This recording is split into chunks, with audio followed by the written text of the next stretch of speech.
da igreja. Procurar o tio Alex Sapo, o professor Red. Agora eu nem roubo não. Caraca, eu vou separar um sapo pra botar assim, né? Márcio é muito... Naquele que bate cabecinha tipo cachorro. Caraca, o Márcio é muito engraçado. Pô, o Márcio me arrebenta assim, cara.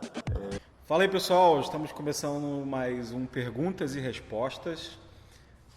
O programa da semana passada já foi muito legal e a gente está gostando demais de receber as perguntas de vocês e falar sobre todos os temas. Pode mandar aí através do WhatsApp, do meu, do Alex, da igreja, seja o que for, a gente vai estar, na medida do possível, respondendo às perguntas de vocês.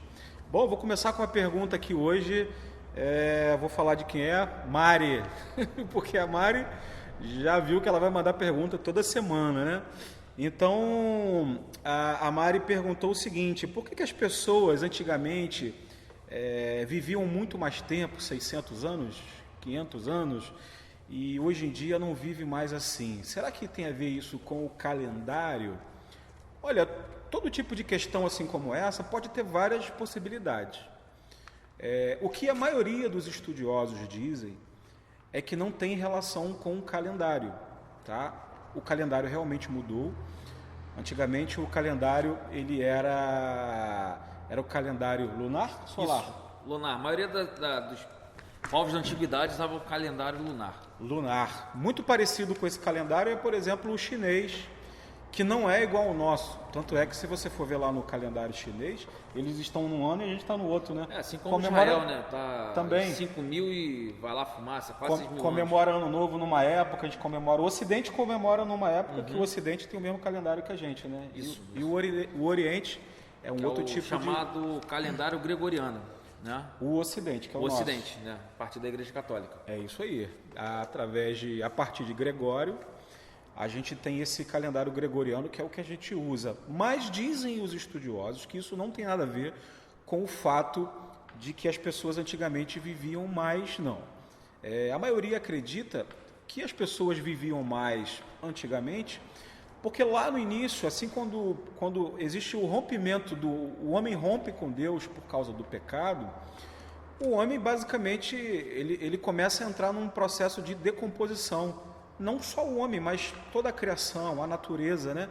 Ela entra nesse processo. Então, lá no início, a gente estava mais perto dessa era perfeita, né? Da época que o homem não morria, que o homem era para ser um ser eterno, sempre em comunhão com Deus. Ali, nessa época, até Moisés, por exemplo, está muito pertinho. Então, essa decomposição ela vai acontecendo devagar. O mundo vai mudando, o homem vai mudando, o ecossistema vai mudando. A gente não tem mais a mesma qualidade de vida, a gente não vive tanto com a natureza, a gente não é mais aquele homem da terra como a gente era antes, e até o homem da terra hoje também não é mais, né? A Bíblia fala que a natureza também foi afetada pelo pecado, não é mais a mesma. Então o homem começa a morrer, começa a se decompor, começa a sofrer, o ecossistema mudou, a quantidade de vírus que a gente tem hoje é diferente, a quantidade de bactérias é diferente, vai surgindo todo dia, toda hora surge. Hoje tem poluição, antigamente não tinha, né? As frutas eram diferentes, a comida é diferente, o organismo recebe isso de forma diferente. Para você ter noção, a gente vê o dilúvio, né? Aquele episódio do dilúvio falando ali sobre chuva. Você não vê falando sobre chuva assim até antes daquilo, né? A Bíblia diz que a terra era regada por uma névoa, né? Quando você vê o dilúvio ali, já estamos num tempo de catástrofe já. Dali para cá, então, né, começa a chover normalmente, pancada arrebentando as terras, as lavouras. Então tudo mudou. A terra vai se decompondo e o homem também vai se decompondo, né? E isso tem que acontecer para que um dia também seja restaurado, que aí já é uma outra questão. Tá bom? Tem uma pergunta aí, não tem? Sim, tem uma segunda pergunta aqui que faz assim, mandaram pra gente. Adão e Eva são o primeiro casal, certo? Certo. Tiveram alguns filhos e filhas para que a terra fosse povoada como ordenado por Deus. Então os filhos de Adão e Eva deveriam ter filhos e assim por diante. Qual é a pergunta? Se eles, enquanto irmãos, né, coabitavam, né, eles se reproduziam neles mesmos, né? A gente tem que entender o seguinte, que a Bíblia ela fala sobre eras, né? Segundo alguns estudiosos, são 7 eras, de acordo com 7 necessidades, né? 7 momentos de derramamento da presença de Deus na humanidade. Nesse primeiro momento, é o momento de multiplicação, é a ordem de Deus, ide por toda a terra e multiplicai. E se você tem poucos filhos, só tem filhos e filhas e irmãos, era uma necessidade específica de momento específico. Mais à frente a gente vê, por exemplo, um homem tendo várias mulheres, né? O que no Novo Testamento já é condenável, porque já está se vivendo um outro momento. Você vê que no momento dos patriarcas lá, Abraão, Isaac e Jacó, o homem ele tinha algumas mulheres, além de concubinas. O próprio Davi tinha mulher e concubina, né? Salomão também. Dizem que era 3 por dia, assim, a quantidade que ele tinha, ele podia escolher quem ele quisesse. E você vê que isso já começa a decair até o final do Antigo Testamento, e no Novo é muito claro que o homem tem que ter a sua única mulher, né? Então você vê que são momentos diferentes. Então, até biologicamente, não tem nem registro contrário a isso, os filhos e filhas de Adão, eles coabitavam entre eles para que a terra fosse multiplicada. Adão, primeiro casal, tem filhos e filhas, né? São citados apenas o nome de 3 deles, né? Que é Caim, Abel e Sete, e os outros não são citados na Bíblia. E sim, você vê só a geração posterior a eles sendo citada a Bíblia, ali já Babilônia, enfim, já no segundo momento. Então eles coabitavam entre eles, tá bom? Fala também naquela passagem de Isaac, sobre procurar uma mulher dentro da sua parentela também, né? Nessa época ainda é um costume de primos e primas, né? Sim, você vê isso muito até a Idade Média, né? Nos grandes reinos, né, da Europa era um costume, né? Mas não eram irmãos, né? Eram parentes, né? Parentes. Quando fala parentes é não família, né? São primos e primas, tios e sobrinhos, mas não irmãos. Quer dizer, você já vê que já há uma mudança ali já no patriarcado, né, de Israel, já há uma mudança de conceito, né, de necessidade de se manter. Você vê que entre os próprios judeus, em determinado momento, o próprio Deus fala que eles coabitassem apenas entre eles, entre judeus, né, para que não houvesse mistura de sangue, né, para que o sangue judeu continuasse puro. Então é como se fosse um clã, né, um povo, vamos dizer assim, como se fosse Niterói dentro do Rio de Janeiro, que as pessoas só pudessem se reproduzir entre quem fosse morador de Niterói. Então é uma necessidade específica, né? E essa necessidade ela passa e o homem ele é livre para escolher quem ele quer, menos a frutificação, né, dos povos entre irmãos e irmãs. Isso hoje, né, no Novo Testamento ele é muito claro, é condenável aos olhos do Senhor. Show de bola, tá respondido aí. Eu tô anotando as perguntinhas, tá tudo aqui, hein? Não, vou ficar no celular mesmo, eu tô tecnológico. Não, eu sou mais velho que você, então toda era... Um pouquinho, só um pouquinho. Vamos lá, qual é a próxima pergunta aqui? Tá. Esqueceu o óculos. Esqueci meu óculos. Mas anotei aqui tudo que a irmã perguntou. Uma irmã perguntou sobre a parábola das 10 virgens, né? Essa palavra, ela está falando sobre perda de salvação? Foi a pergunta da irmã Maria Lícia. Olha, embora esteja de uma certa forma ligado ao tema, essa passagem não está falando diretamente sobre salvação, mas ela está falando sobre vigilância e está falando também sobre testemunho. Mas antes de entrar nela, a gente precisa entender o seguinte: muitas vezes, quando a Bíblia está falando de salvação, ela não está se referindo necessariamente a essa salvação a qual Cristo nos salvou. Por exemplo, existem várias profecias que o próprio Jesus, né? O templo vai ruir, a cidade vai pegar fogo, a igreja vai ser perseguida, tudo essas previsões, né? E aí fala assim, então, você vai ser salvo, entendeu? Então, corre atrás, cuidado para que você seja salvo. Não está falando exatamente de uma salvação espiritual, mas uma salvação física. Por exemplo, ali vai cair um prédio, não passe por ali, entendeu? Se você atravessar a rua, você vai ser salvo, mas quem passar por ali, o prédio vai cair na cabeça. Muitas vezes a gente pega essa palavra salvação e vê, quem fizer isso vai ser salvo, e a gente associa a essa salvação pela qual Cristo nos salvou. Então, eu só queria fazer essa observação antes de entrar no texto. Vou entrar no texto. Quer falar alguma coisa? Não? Então, vamos lá. O que esse texto está falando? Deixa eu ler aqui rapidinho, vamos lá.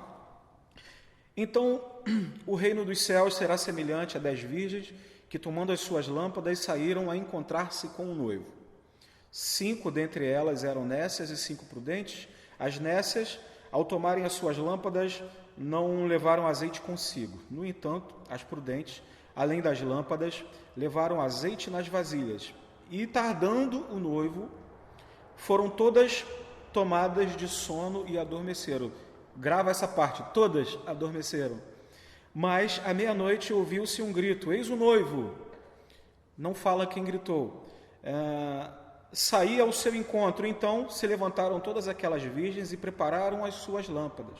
E as nécias disseram às prudentes, dai-nos o vosso azeite, porque as nossas lâmpadas estão se apagando. Mas as prudentes responderam, não, para que não nos falte, e nós e a vós outras, ide também aos que vendem e comprai-o.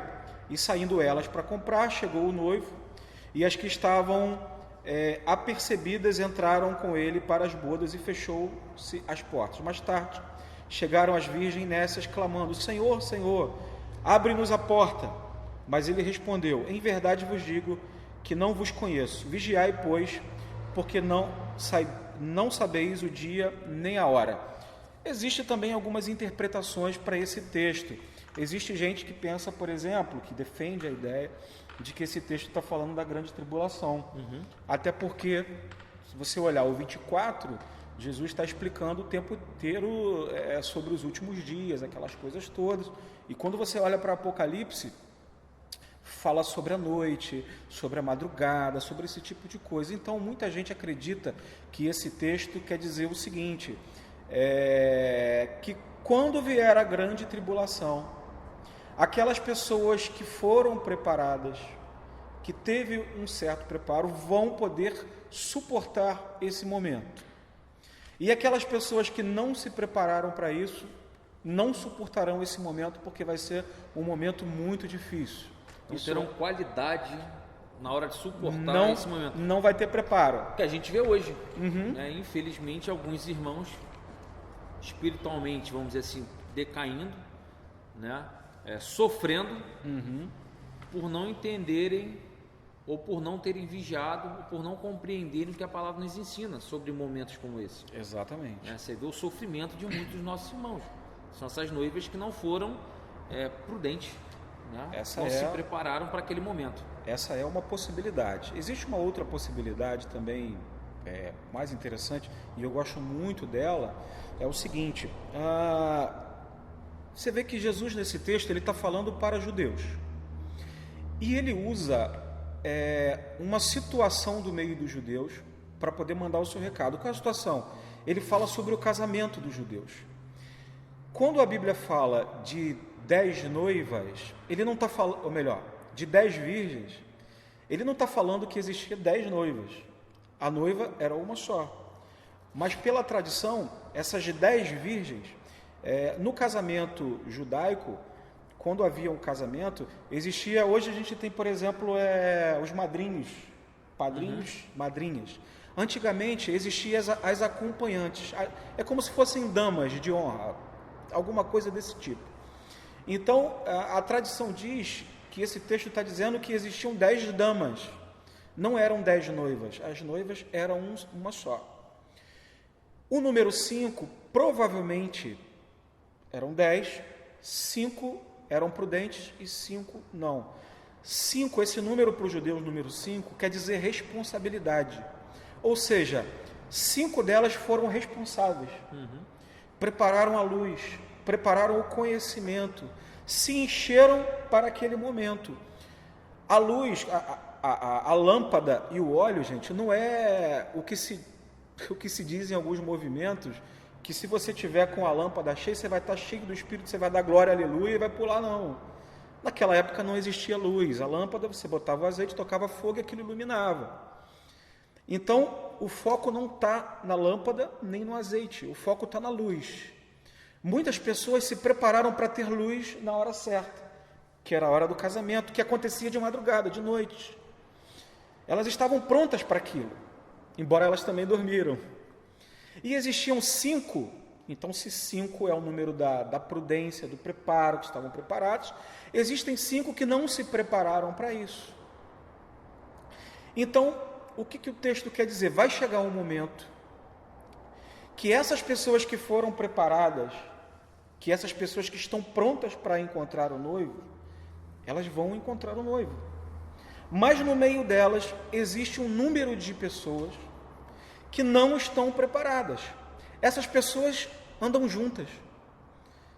É o que acontece na igreja, por exemplo. A gente tem uma igreja aqui, onde tem pessoas que naquele grande dia a gente vai estar junto, mas infelizmente vai ter gente que não vai estar. Nem todo mundo que caminha com o Senhor vai estar com o Senhor. Nem todo mundo que diz ser de Deus é de Deus. Nem todo mundo que fala em nome de Jesus está pronto para aquele grande dia e não vai participar dele. Então, esse texto nos chama para vigilância. Olha, se prepara, vigia, ele vai vir, ainda que demore um pouco, mas ele vai vir, então esteja pronto para esse dia. Olha, mantenha uma vida de santidade, de oração, põe luz na tua mente. O que diz em Salmo? Luz para a mente é a tua palavra, ou melhor, lâmpada para os meus pés é a tua palavra e luz para os meus caminhos. Então se encha da palavra, tenha luz na sua vida, porque vai chegar um momento que você vai precisar dessa luz. Essa luz tem que resplandecer, ali que vai ver quem é quem. E outra coisa, não dá para dividir. Quem tem essa luz, quem se encheu disso, não vai poder dividir com quem não tem. Entende? Vai chegar uma hora que quem vai se revelar e pronto, e acabou. Então, essa palavra, ela não tem a ver com perda de salvação, não é isso. Mas ela está dizendo que a gente precisa ser vigilante para aquele grande dia e que a gente tem que dar testemunho. Eu preciso dizer quem eu sou e que eu estou preparado para aquele grande dia. É isso aí. 3 perguntas a semana, 3 respostas na palavra. Não esqueça, mande sua pergunta, né, sobre teologia, vida com Deus, vida cotidiana. A gente vai tentar responder da melhor forma possível, sempre pautado na palavra de Deus, sempre pautado na Bíblia. E você que tem alguma pergunta, alguma dúvida, vai estar aparecendo aqui em algum canto aqui os telefones que você pode mandar, né, a sua pergunta, sua sugestão, crítica não, por favor, gente. Brincadeira, pode mandar também, né? Tudo que for construtivo para engrandecer o nome do Senhor, sempre é bem-vindo. Então, é só nos mandar, tá bom? Uma boa semana para vocês, um bom final de semana e até semana que vem. Grande abraço, pessoal. Tchau, tchau. Valeu. Beijo.